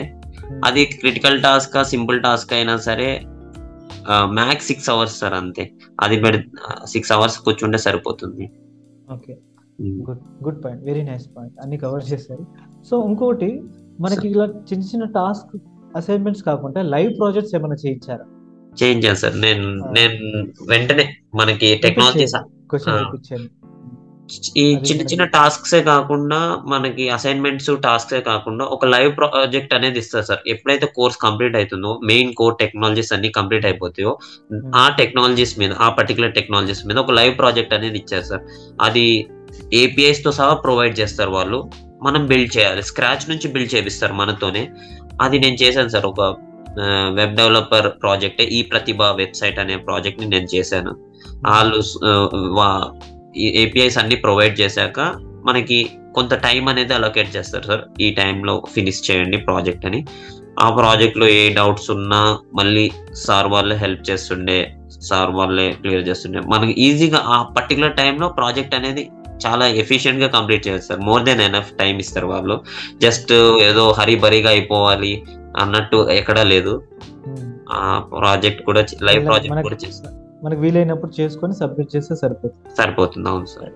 సో ఇక్కడ మరి ఈ అసైన్మెంట్స్ కానీ, టాస్క్ కానీ, రియల్ టైం ప్రాజెక్ట్స్ కానీ నిజంగా 10,000 కోడర్స్ లో అవసరం అంటారు ఒక స్టూడెంట్ కి? లేదా ఇవి ఖచ్చితంగా మనకి ప్లేస్మెంట్స్ లో యూజ్ అవుతాయి అవి అని అంటారు? ఈ 10,000 కోడర్స్ లో ఖచ్చితంగా ఈ అసైన్మెంట్స్, టాస్క్స్ కానీ, లైవ్ ప్రాజెక్ట్స్ అనేవి ఇంపార్టెంట్ సార్. చాలా ఇంపార్టెంట్. నా దృష్టిలో అయితే చాలా ఇంపార్టెంట్ సార్. ఎందుకంటే ఇప్పుడు ప్లేస్మెంట్స్ లోకి వెళ్ళాక కూడా వాళ్ళు పర్టికులర్ అసైన్మెంట్ అనేది ఇస్తారు సార్.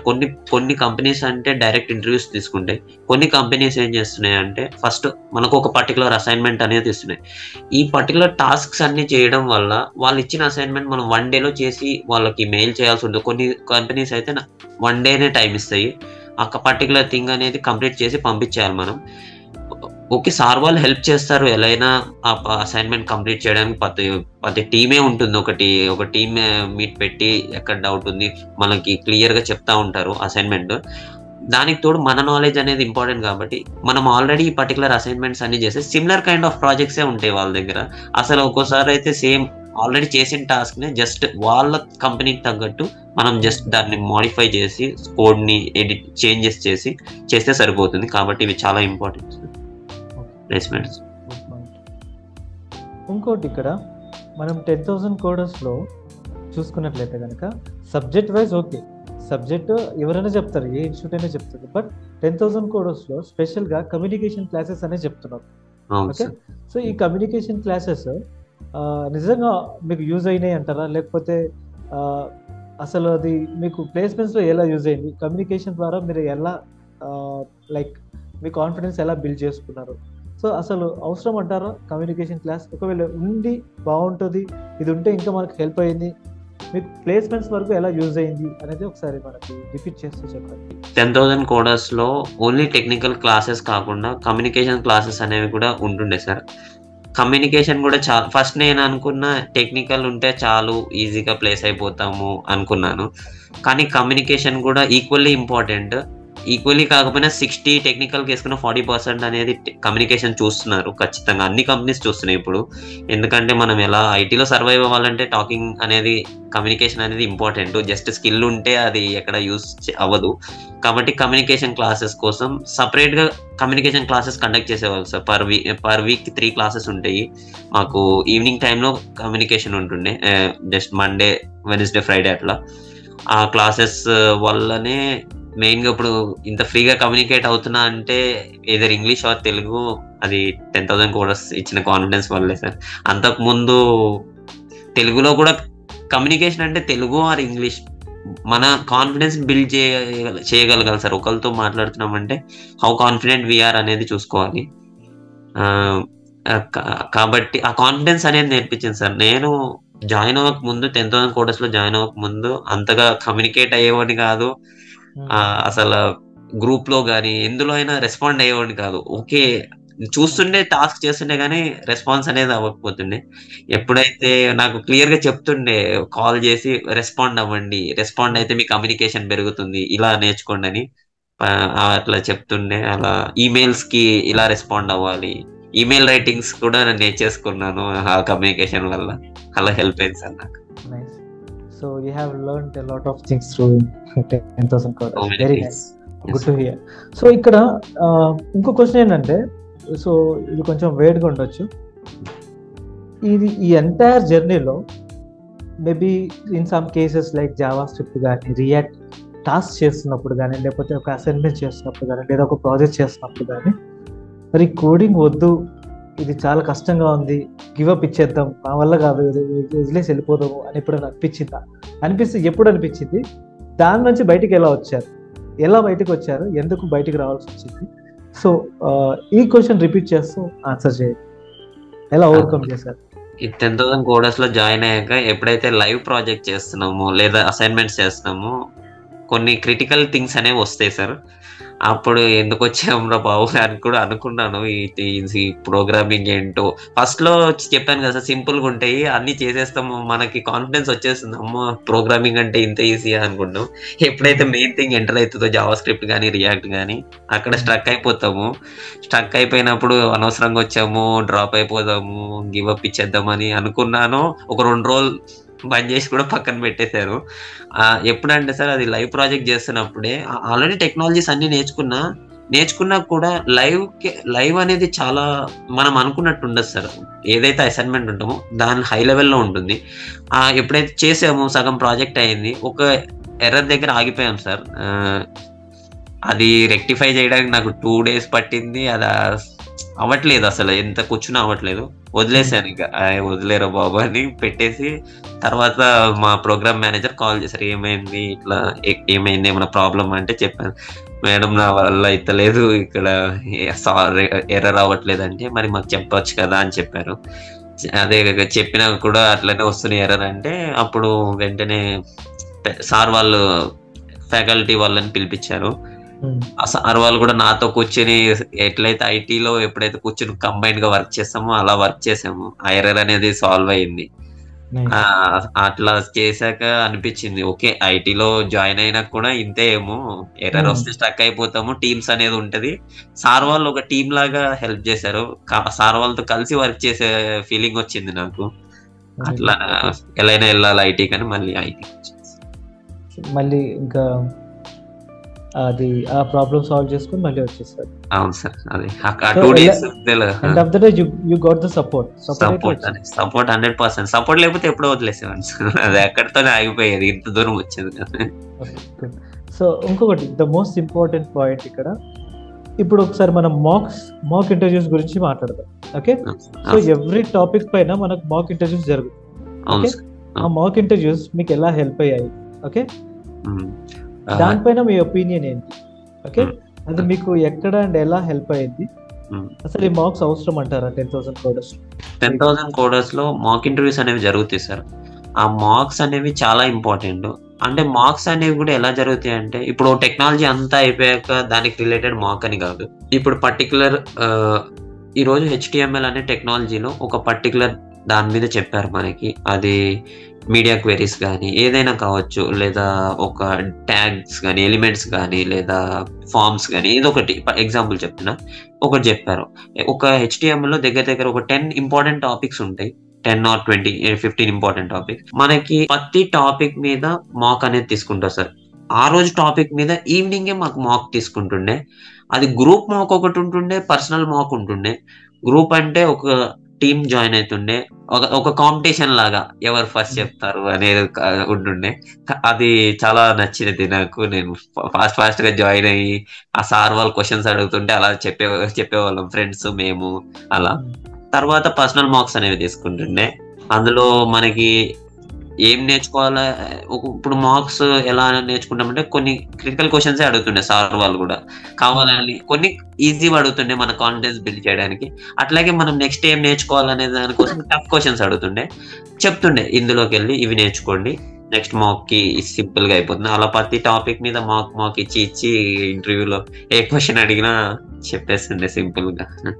సో ఈ మార్క్స్, ఓవరాల్ గా మార్క్స్ అనేవి మీకు ప్లేస్మెంట్స్ ఎలా హెల్ప్ అయ్యాయి? మీ కాన్ఫిడెన్స్ ఏమైనా బిల్డ్ అయ్యిందా, లేకపోతే ఇది నిజంగా నాకు ఇంటర్వ్యూలో హెల్ప్ అయ్యిందా? నేను ఇది మార్క్స్ ఇవ్వడం వల్ల నాకు ఇంటర్వ్యూలో నేను తొందరగా ప్లేస్ అయ్యగలిగాను అని మీరు ఒప్పుకుంటున్నారా? అవును సార్. ఈ 10,000 కోడర్స్ లో మాక్ అనేవి ఎలా హెల్ప్ అయినాయి అంటే, ప్లేస్మెంట్స్ లో ఇచ్చాను సార్. ప్రతి టాపిక్ మీద మాక్ అనేది ఇచ్చాను. ప్రతి టెక్నాలజీ మీద ఇచ్చాను. ఎప్పుడైతే ప్లేస్మెంట్స్కి వెళ్ళాను, కొన్ని ఇంటర్వ్యూస్కి అయితే నేను జస్ట్ మార్క్స్ మీద ఉన్న నాలెడ్జ్ తో అసలు ఏం ప్రిపేర్ అవ్వకుండా వెళ్ళి క్లియర్ చేసిన ఇంటర్వ్యూస్ కూడా ఉన్నాయి సార్, చాలా ఇంటర్వ్యూస్. ఇప్పుడు ఈ ప్లేస్మెంట్స్ కి రిలీజ్ చేశాక కంటిన్యూగా వస్తాయి సార్ ఒక్కోసారి ఇంటర్వ్యూస్ అనేది. ఇప్పుడు ఒక ఇంటర్వ్యూ అయిందంటే మధ్యాహ్నం ఒకటి ఉండొచ్చు, లేదా ఈవినింగ్ ఒకటి ఉండొచ్చు, నెక్స్ట్ డే మార్నింగ్ ఉండొచ్చు. ఆ టైంలో మనకు ప్రిపరేషన్ అనేది ఉండదంటే మనం ఆల్రెడీ ప్రిపేర్ అయిపోయి ఉన్నాం మార్క్స్ అనేది. ఆ మార్క్స్ ఇవ్వడం వల్ల ఆల్రెడీ ఇంటర్వ్యూస్ ఇచ్చి ఉన్నాం కాబట్టి పెద్దగా ప్రిపరేషన్ కూడా అవసరం లేదు. నేను అసలు మామూలుగా నెక్స్ట్ డే ఇంటర్వ్యూ ఉందంటే ప్రిపేర్ కూడా అవ్వకపోతుండే. ఆ మార్క్స్ లో జస్ట్ గుర్తు చేసుకుంటుండే నా అంతకు నేను ఏం చెప్పానని. అలా వెళ్ళిపోయి క్లియర్ చేసిన ఇంటర్వ్యూస్ కూడా ఉన్నాయి సార్. అందుకే మార్క్స్ అనేదే మెయిన్ థింగ్. అసలు మార్క్స్ క్లియర్ అయితే ఈ ప్లేస్మెంట్ క్లియర్ అయినట్టే. మీరు ఇప్పటి వరకు ఎన్ని మార్క్స్ ఇచ్చారు? చాలా ఇచ్చాను సార్. అది అంటే యావరేజ్ గా ఎన్ని ఇచ్చి ఉంటారు? టాపిక్స్ వైజ్ కాకుండా మెయిన్ మార్క్స్ ఒక 20 వరకు ఇచ్చి ఉంటారు సార్. 20 మార్క్స్ ఇచ్చారు. నిజంగా మార్క్స్ యూజ్ అయ్యాయి అంటారా? మామూలుగా ఇంకా ఇవి కాకుండా ఇవి మెయిన్ ఓవరాల్ మార్క్స్ సార్.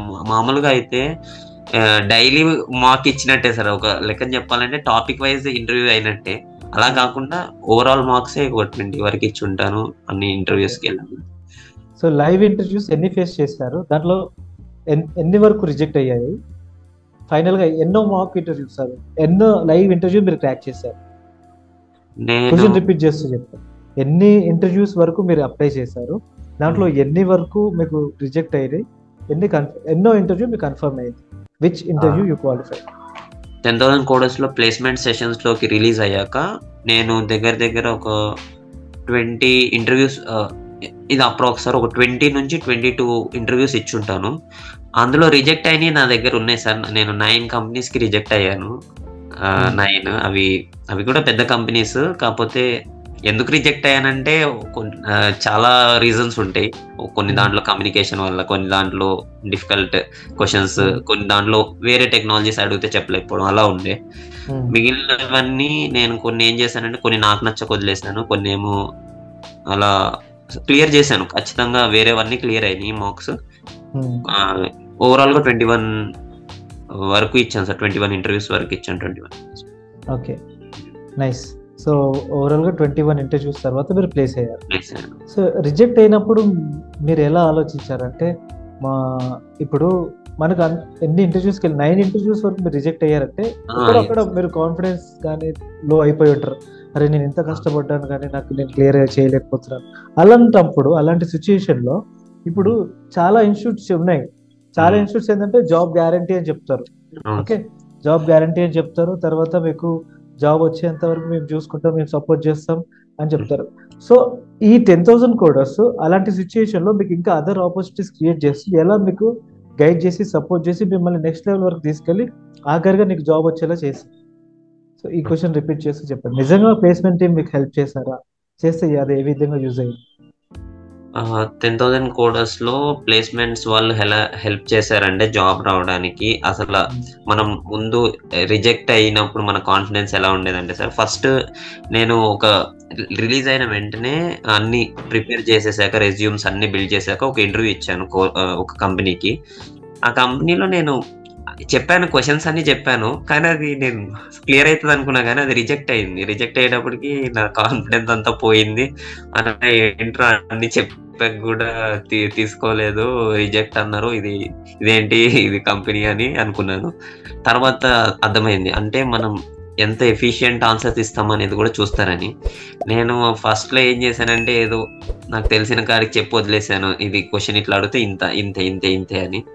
అది చాలా మైనస్ అయింది. సో దాని తర్వాత ఏం చేసుకున్నా అంటే ఒక్కొక్క క్వశ్చన్కి ఎంత ఎఫిషియెంట్గా ఇవ్వాలి అనేది, అలా ఒక్కొక్క ఫెయిల్ అయిన ఇంటర్వ్యూ దగ్గర నుంచి ఏ క్వశ్చన్స్ వల్ల ఫెయిల్ అయ్యాను అనేది తీసుకుని, అసలు ఏ క్వశ్చన్స్ అటెంప్ట్ చేయలేదు నేను, ఏవైతే అటెంప్ట్ చేసినవి ఇంకా బెటర్గా ఎలా అటెంప్ట్ ఇవ్వాలి. కొన్ని కంపెనీస్ ఎలా అంటే సార్, ఇప్పుడు మనకి వచ్చింది చెప్తే కుదరదు, అది ఎలా చెప్పాలి ప్రాపర్గా, అది రియల్ టైంలో ఎలా యూస్ చేస్తాము అనేది కూడా వాళ్ళు అడుగుతారు. అలా ప్రిపేర్ అయ్యి ఇచ్చాను సార్ ఇంటర్వ్యూస్. ప్లేస్మెంట్ టీమ్ ఖచ్చితంగా మీకు హెల్ప్ చేసిందంటారు? అవును సార్. చిన్న షార్ట్ అండ్ స్వీట్ లో చెప్పండి, ప్లేస్మెంట్ టీమ్ లో ఎవరు హెల్ప్ చేశారు అంటే మేజర్గా? అంటే ప్లేస్మెంట్ టీంలో నాకు మేజర్గా హెల్ప్ చేసింది వసంత మ్యామ్ అండ్ సుమన్ సార్ అని ఉంటుండే సార్. నా పర్టికులర్గా ప్రతి టాస్క్ మానిటరింగ్ చేస్తుండే వసంత మేడం. ఎంతవరకు అయింది, చేశారా లేదా అనేది. నేను మర్చిపోయినా కూడా మేడం మర్చిపోకపోతుండే, రిపీటెడ్గా గుర్తు చేస్తుండే, అది కంప్లీట్ అయ్యే వరకు చేపిస్తుండే నాతో కూర్చొని. ఆ తర్వాత సుమన్ సార్ ఎక్కడన్నా డౌట్ వచ్చి ఎంత ప్రోగ్రెస్ అయిందని చూస్తుండే. వేరే మేడం వాళ్ళు కూడా చేస్తుండే, జాహ్నవి మ్యామ్, ఇంకా హరిత మేడం, అందరూ ప్రతి ప్లేస్మెంట్ టీంలో ఉన్న ప్రతి సారు, మొహమ్మద్ సార్ కానీ ఎవరైనా అందరూ హెల్ప్ చేసేవాళ్ళే. ఒకళ్ళు అవైలబుల్గా లేకపోతే ఇంకొకరు, మనకి పర్టికులర్గా ఒక అతను అనేది ఈ పర్టికులర్ పర్సన్ని మీరు చూసుకోండి అని వాళ్ళు ఎలా అసైన్ చేస్తారు. వాళ్ళు ఒకవేళ అవైలబుల్గా లేకపోయినా వేరే వాళ్ళు మనకి హెల్ప్ అవుతానే ఉంటారు. Okay, nice, thank you for remembering placement whole team. Okay, so ఇంకోటి, ఇప్పుడు జనరల్గా మనం వేరే ఇన్స్టిట్యూట్స్కి చూసుకున్నట్లయితే కనుక, ఇప్పుడు ఒక స్టూడెంట్ బాగా క్వాలిఫికేషన్ బాగుంది, తను బాగా యాక్టివ్గా ఉంటే ఒక లిమిటెడ్ ఇంటర్వ్యూస్ వరకు ఇచ్చి తను క్వాలిఫై అయితే క్వాలిఫై, లేకపోతే మీకు ఇన్ని ఛాన్సెస్ అని ఒక 4 or 5 మాక్సిమం 10 ఇంటర్వ్యూస్ ఇచ్చి కూర్చోబెడతారు. బట్ ఇక్కడ మనకి 10,000 కోడర్స్లో ఎలా ఉంది, లిమిటెడ్ ఇంటర్వ్యూస్ ఇచ్చేసి మిమ్మల్ని కూర్చోబెట్టరు, లేకపోతే అన్లిమిటెడ్ వరకు మీకు వచ్చేంత వరకు సపోర్ట్ చేశారా? 10,000 కోడర్స్లో లిమిటెడ్ ఇంటర్వ్యూస్ అనేది ఎక్కడా లేదు సార్. అసలు అదే మెయిన్ రీజన్ జాయిన్ అవ్వడానికి కూడా. వాళ్ళు ముందే చెప్పారు, మీకు 100% సాటిస్ఫై అయ్యే వరకు, మీరు 100% సాటిస్ఫై అయ్యే వరకు మీరు ఎన్ని ఇంటర్వ్యూస్ కన్నా ఇవ్వచ్చు. నేనే దగ్గర నేను ఒక 9 అయిపోయాక ఆటోమేటిక్గా నేను ఒక కొన్ని కంపెనీస్ వచ్చేసాయి, అవి నేను జాయిన్ అయిపోతాను అని చెప్పలేదు. వాళ్ళు మనకు వదిలేస్తారు, ఫ్రీ హ్యాండ్ ఇచ్చేస్తారు. మీరు జాయిన్ అవుతానంటే జాయిన్ అవ్వండి, మీకు కంఫర్టబుల్, లేదా మీకు బెటర్ ప్యాకేజ్ వస్తుంది, ఇంకా మీకు వస్తుందని వాళ్ళు మనకి కాన్ఫిడెన్స్ అనేది ఇస్తారు. అప్పుడు మనం ఇంకా బెటర్గా ట్రై చేస్తూ ఉంటాము. అలా నేను బెటర్గా ట్రై చేశాను. ఇప్పుడు ఇంకా నేను ఇక్కడికి స్టాప్ అవ్వాలనుకున్నా కూడా వాళ్ళు ఇంకా అడుగుతారు, మీరు ఇంకా ఇంప్రూవ్ అవ్వాలనుకుంటే మీ ఇష్టం, కంటిన్యూ అవ్వచ్చు ఎప్పటి వరకు అయినా, మేము కంటిన్యూ సపోర్ట్ అనేది ఉంటుంది సార్. లిమిటెడ్గా అనేది ఎక్కడా లేదు. సో మీరు కొన్ని ఇంటర్వ్యూస్ క్రాక్ చేయలేకపోయారు, 9 ఇంటర్వ్యూస్ వరకు. అవును సార్. ఫైనల్ గా ఒక ఇంటర్వ్యూ క్రాక్ చేసి అసలు జాబ్ వస్తుందని అనుకున్నారా? ఈ విషయంలో 10,000 కోడర్స్ టీమ్ ఎలా హెల్ప్ అయ్యింది, సపోర్ట్ ఇచ్చి? ఒక లైన్ గా ఈ 10,000 కోడర్స్ లో జాయిన్ అయ్యాక, ఇంటర్వ్యూ ప్లేస్మెంట్స్ లోకి వెళ్ళాక, ఎప్పుడైతే ఈ అన్ని లైన్ గా ఫెయిల్ అవుతున్నాను ఇంటర్వ్యూస్, ఇక అనుకున్నా ఓకే, ఎంత స్కిల్ ఉన్నా మనకి జాబ్ రాదేమో, ఇక లైట్ అనుకున్నా. ఆ తర్వాత ఎప్పుడైతే ప్లేస్మెంట్స్ ఇంకా సార్ వాళ్ళు చెప్తుండే, ఇంకా ఇవ్వండి, ఒకటి పోతే ఇంకోటి. సార్ వాళ్ళు కూడా చాలా ఫ్రెండ్లీగా ఉంటుండే. జస్ట్ పోయిందంటే కొన్ని ఇన్స్టిట్యూట్స్ లో ఎలా ఉండే అంటే ఏంటి మీరు మీరు సరిగ్గా ఇవ్వట్లేదు అని మన మీద నెగిటివ్ గా ఉంటుండే. కానీ సార్ వాళ్ళు ఓకే లీవ్ ఇట్, ఇంకోటి అది కూడా పోతే ఇంకోటి లాట్ ఆఫ్ థింగ్స్ అన్నమాట. ప్లేస్మెంట్స్ అనేవి కంటిన్యూస్ సార్ ఇక్కడ. ఒకటి చెప్తున్నా, అది మనం సాటిస్ఫై అయ్యే వరకు. ఇప్పుడు నాకు పర్టికులర్ ప్లేస్మెంట్ ఇది నేను సాటిస్ఫై కాదేమో, ఓకే నెక్స్ట్. అది వాళ్ళ సైడ్ నుంచి ఇప్పుడు కంపెనీ నుంచి మనం రిజెక్ట్ అయినా మనకి నచ్చకపోయినా కూడా కంటిన్యూస్ సార్ ఇక్కడ. 1 లైన్ లో 10,000 కోడర్స్ గురించి చెప్పమంటే ఏం చెప్తారు? 1 లైన్ లో 10,000 కోడర్స్ గురించి చెప్పమంటే ఇది ఒక 100% trusted job guarantee program sir. నేను నా ట్రస్ట్ అనేది ఇట్లా చెప్పడం వల్ల కొంతమందికి బిల్డ్ కాదు. నేను ఖచ్చితంగా రీసెర్చ్ చేయమని చెప్తాను ఎవరికైనా. మళ్ళీ ఒక 100% జెన్యున్ గా చెప్తున్నాను. వేరే వాళ్ళని అప్రోచ్ అవ్వండి లేదా ఎవరినైనా కాంటాక్ట్ అవ్వండి. ఆల్రెడీ వెళ్ళిన వాళ్ళు 10,000 కోడర్స్ నుంచి ఐఐటికి వెళ్ళిన వాళ్ళని. ఆ తర్వాత నేను చెప్పింది నమ్మమంటున్నాను. Thank you so much. So ఇంకోటి, మనము ఇప్పటి వరకు మీరు రిసీవింగ్ నుంచి మీరు జాయిన్ అయ్యేదామని అనుకున్నప్పటి నుంచి మీరు జాబ్ లో జాయిన్ అయ్యేంత వరకు ఈ 10,000 కోడర్స్ లో ఎవరెవరు మీకు బాగా హెల్ప్ చేస్తారు? ఎవరి పేర్లను చెప్తారా? Team members. Yes sir, teaching లో రాజ్ సార్ చెప్పారు. టీచింగ్ లో 100% ఇచ్చారు రాజ్ సార్. ఇంకా సెకండ్ ప్రోగ్రామ్ మేనేజర్స్ లో అర్జిత్ సార్ అని ఉంటుండే, అర్జిత్ సార్ అని, ఆ సార్ హెల్ప్ అయ్యారు. డౌట్ సాల్వింగ్స్ లో మాత్రం శరత్ సార్ మెయిన్ గా, అసలు ఆ సార్ తో చాలా ఫ్రెండ్లీగా డౌట్స్ క్లియర్ చేపించుకుంటే, ఇంకా హరీష్ సార్ కూడా చెప్తుండే డౌట్స్ లో. ప్లేస్మెంట్స్ టీమ్ లో అయితే మాక్సిమం ఈ 2 months లో అందరు పరిచయం అయిపోయారు. సుమన్ సార్, జాహ్నవి మేడము, వసంత మేడము, హరిత మేడము, అందరూ ఫ్రెండ్స్. ఇంకా హెడ్ మీరు, సురేష్ సార్, ఇక రాకేష్ సార్, అందరూ తెలుసు సార్. అందరూ సపోర్ట్ ఇచ్చారు ఎవరు. Okay, thank you so much for remembering us. So ఇంకోటి ఏంటంటే, మీరు 10,000 కోడర్స్ లో జాయిన్ అయినందుకు ఎవరైతే జాయిన్ అవ్వాలి అనుకుంటున్నారో ఫర్దర్ గా మీకు అప్రోచ్ అయిన వాళ్ళు ఎవరైనా మిమ్మల్ని బట్టి మీరు జాబ్ చేస్తారు ఫ్యూచర్ లో ఫర్దర్ గా, సో ఎవరైనా స్టూడెంట్స్ మీ తరపున వచ్చే వాళ్ళకి ఏం సజెస్ట్ చేస్తారు? What you suggest for them? నేను 10,000 కోడర్స్ లో జాయిన్ అయ్యే వాళ్ళకి ఏం సజెస్ట్ చేస్తానంటే, ఫస్ట్ ఈ డౌట్స్ అనేవి తీసేయమంటాను సార్. నాన్ ఐటీ గ్రాడ్యుయేషన్ అనేది బీటెక్ కాదు, నాన్ టెక్నికల్, కెరీర్ గ్యాప్ అవన్నీ తీసేసి జస్ట్ బ్లైండ్ గా బిలీవ్ చేసి జాయిన్ అయిపోండి. మొత్తం వాళ్ళే చూసుకుంటారు సార్. ఇంకా మనం స్కిల్ కూడా వాళ్ళంతకు వాళ్ళకే తెలిసిపోతుంది. ఒక 2-3 days లో జాయిన్ అయిన వెంటనే స్కిల్ అనేది ఆటోమేటిక్ గా డెవలప్ చేసుకుంటున్నాము సొంతంగా అనేది తెలుస్తుంది. ఇదే చెప్తాను వాళ్ళకి, జస్ట్ జాయిన్ అయ్యి ఇవి చూడండి, మొత్తం వాళ్ళే చూసుకుంటారు ప్రతి ఒక్కటి. మీరు జస్ట్ నేర్చుకుంటే చాలు, ఉండి ఏ రోజు టాస్క్ ఆ రోజు చేసుకుని జస్ట్ లెక్చర్స్ ఫాలో అయితే ప్లేస్మెంట్ అనేది ఈజీ అని చెప్తాను. సో ఇంకోటి ఏంటంటే, ఫైనల్ గా మనం ఎండ్ ఆఫ్ ద సెషన్కి వచ్చేసాము. మీ ఫ్రెండ్స్ కానీ, మీ రిలేటివ్స్ కానీ, లేకపోతే మీ కజిన్స్ కానీ, మీ జూనియర్స్ కానీ, మీ సీనియర్స్ కానీ వచ్చి, అరే నీవు జాబ్ ఎలా వచ్చింది, నేను జాబ్ గురించి చూస్తున్నాను, మంచి ట్రైనింగ్ గురించి చూస్తున్నాను అంటే వుడ్ యూ రికమెండ్ అస్? మమ్మల్ని రికమెండ్ చేస్తారా? క్వశ్చన్ రిపీట్ చేస్తూ చెప్పండి. ఎవరైనా సరే, నా ఫ్రెండ్స్ కానీ, నా రిలేటివ్స్, కజిన్స్, లేదా ఎవరన్నా వచ్చి సపోజ్ 10,000 కూడా సజెస్ట్ చేస్తారా లేదా రికమెండ్ చేస్తారా అని అడిగితే 100% సార్. ఎందుకంటే నేను జాబ్ చేసిన అంటే కారణమే అది 10,000 కోడర్స్ కాబట్టి చెప్తాను. నేను ఇట్లా ఉన్నాను, నాదే ఎగ్జాంపుల్, నాది స్టోరీ, ఇంత కెరీర్ గ్యాప్ ఉంది, ఇంత నాన్ ఐటీ బ్యాక్గ్రౌండ్, నేను ఇప్పుడు చూపించచ్చు క్లియర్ గా ఈ పొజిషన్ లో ఉన్నా, ఈ కంపెనీలో ఉన్నా. ఇప్పుడు ఇంకా మీకున్న బెనిఫిట్స్ ప్రకారం మీరు నాకన్నా బెటర్ లో ఉండొచ్చు, ఇంకా హై లెవెల్లోకి వెళ్ళొచ్చు అనేది చెప్తాను 100% sir. Thank you for your precious time. So ఎలా ఉంది ఆఫీస్? బాగుంది సార్. అంటే మండే నుంచి. Okay, so nice. మీకు ఎవరైనా సరే ఓకే వచ్చి అప్రోచ్ అవుతారు అంటే, ప్లేస్ అయిపోయిన వాళ్ళ డీటెయిల్స్ మేము స్టూడెంట్స్ తో మాట్లాడొచ్చు అని స్టూడెంట్స్ కి ఇస్తుంటాం. సో మీకున్న జెన్యున్ రివ్యూ, చెప్పొచ్చు వాళ్ళకి, మీ జెన్యున్ ఎక్స్పీరియన్స్ చెప్పొచ్చు. ఓకే, మాకు ఎటువంటి అంటే మీ రివ్యూ మాకు చాలా యూజ్ అవుతుంది. ఓకే, 100% మాకు యూజ్ అవుతుంది.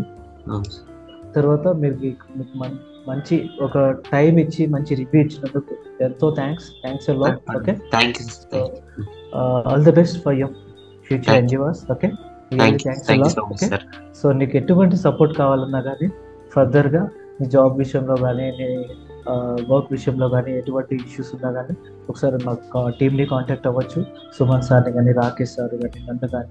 ఓకే, ఎవరినైనా మీరు కాంటాక్ట్ అవ్వచ్చు. Okay, so will always ready to help you. Okay, yeah sir, thank you so much sir for your support. Okay, you're most welcome. Thank you. Have a nice day. Okay, thank you so much once again. Thank you for your time. Okay, thank you sir. Thank you. Good. See you. Bye. Bye.